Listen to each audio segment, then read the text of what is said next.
Zabbuli ey'enkaaga mu emu ya mukulu w'abayimbi ey'ekintu eky'engoye, Zabbuli ya Dawudi. Katonda ekigo eky'amaanyi.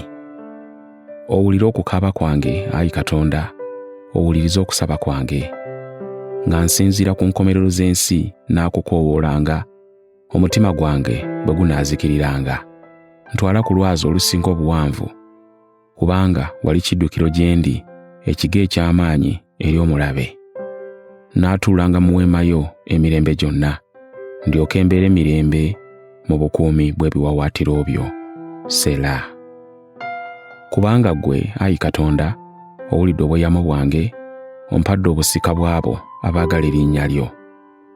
Yongera ku nnaku ez'obulamu bwa kabaka, emyaka gye gigumire emirembe mingi. Atikkirwe engule emirembe gyonna mu maaso ga Katonda ennaku zonna. Leka okwagala okutuukiridde n'amazima bimukuume.